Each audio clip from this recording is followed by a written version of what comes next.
moving right along. Sorry, we're going to crank through this second half, which is really important stuff, but we are getting tight on time. So I think you guys have all at least looked over the case study. Sally's first 2 weeks include orientation about the business, its history, goals, manufacturers, and existing products. Jane, thinks she hired somebody who knows how to do this stuff, and so she's given her free rein to be creative, build the products. They're going to check in weekly. Jane then becomes discouraged because Sally's often late to the meetings, their weekly meetings. She isn't around the office like Jane thought she was going to be. The designs that she's getting are not creative or different than what they currently have. She had a 90-day probation period, which is coming up to completion, and she doesn't have anything that really makes her feel like this is a successful hire. So she decides to terminate Sally.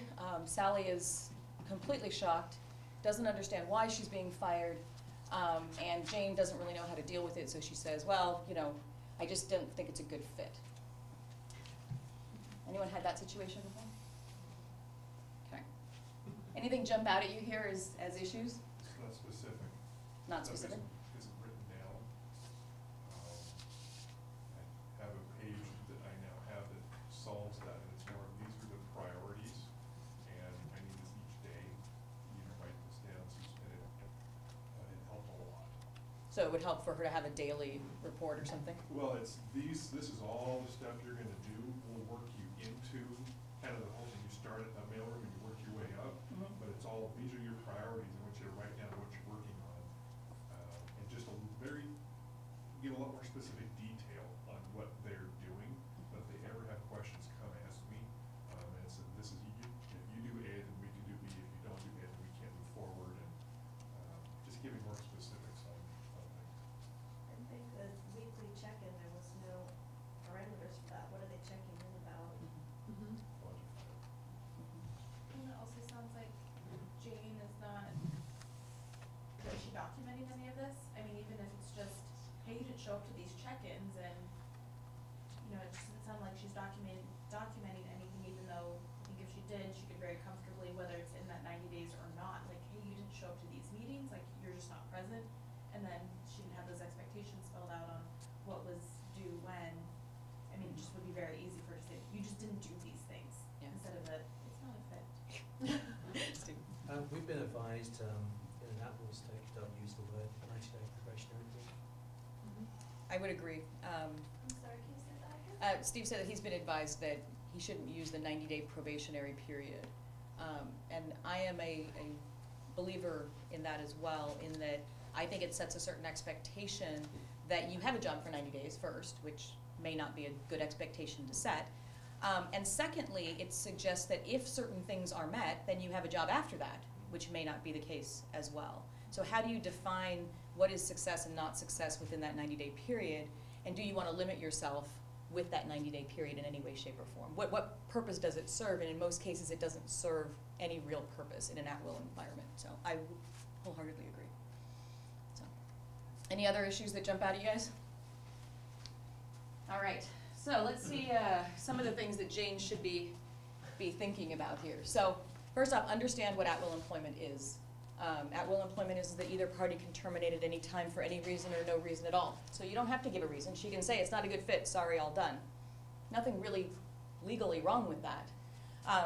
But does it make sense to have some conversation with Sally about what she failed to do? And yes, maybe she'll come back with, well, no, I didn't, I did this, I did that. And this goes to the staying on message piece that Laura's going to talk about in a moment, because there will always be defensiveness in these conversations. Prepare for the departure. This is really important. Don't just one day walk in and say, you know what, I'm tired of this, you are done. You have to have that process, the documentation of what this person, what the expectations were, what the communicated expectations were, and how this person didn't satisfy those expectations. It's really important. Have a written letter that is a termination letter that you can give to them. Do this in person, if at all possible. This is not something that you want to do via email or on the phone. It's a very personal thing. And as painful as it is for the employer, it's really, really painful for the employee. So keep that in mind as you're doing this, even if you're mad. This is not about being mad, this is about being professional and being respectful as well. Know how you're going to handle their last paycheck. If they have accrued some sort of bonus, go back and make sure that the policies that you have in place fit your scenario. So if you have to fire someone, what does your current policy say about how this stuff is going to be handled? Because what your current policy says may not be what you actually want to do in the real world. So think about that and make sure that all of it is shored up before you get to this situation. Same thing with benefits. You don't have to pay out unused vacation, but if your manual says that you're going to, then you have to. We ran into a company in the middle of the recession who had changed a whole lot of their vacation policies and benefits because they couldn't afford to do all of the benefits that they had been doing. But it turned out that they hadn't been following their policy to begin with. And so they had allowed for the accrual of some number of vacation hours, but it maxed out at a certain number, let's say it maxed out at 80. But they let people accrue something like 120 or 160, and then that person went to leave, and their policy said they paid out vacation. So it was very confusing for the employee and for the company because they'd been inconsistent in how they applied it. And it created a whole lot of problems for them in trying to deal with this one problem person because there was so much inconsistency in all the non-problem people. So know how these things are going to be handled in advance. Make sure your policies reflect how you want this to work. Run through the scenario. If Joe left tomorrow, I would be responsible for paying Joe this much money for all the vacation he'd accrued. Is that right for this business? And thinking through that so you're prepared. Legal considerations and severance, you know, if there's risk in this employee when they're leaving, they're disgruntled, they've threatened in the past to go to L&I or to go to employment security about different kinds of things, you may want to think about some sort of a release and severance. It's one of those protections for the business where there is risk. Sometimes you do it because you want to be a good person and that's the right thing to do for this employee, but a lot of times this conversation comes up because, you know what, this is the only guy who is over 60, over 40 based on the law, and that's not the reason why we're firing him. We're firing him because we've implemented all these systems. We've given him 2 years to learn the systems. He won't do it. We've given him training, but I'm concerned that he's going to come back because he's the only guy over 60. What do I do? And that is a situation where this can come into play to help the business protect against that risk.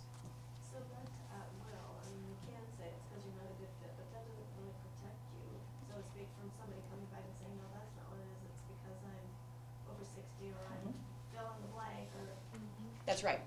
That's right. And so that's where these considerations come into play. Now, if you're doing a mass layoff, there are different kinds of issues you have to deal with age discrimination specifically, but you need to be very careful in thinking through how does this apply or does it apply.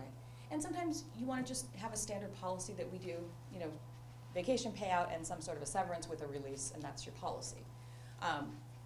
But it is important to think about this before you get there. What do you do if that position kind of has changed and it's no longer needed?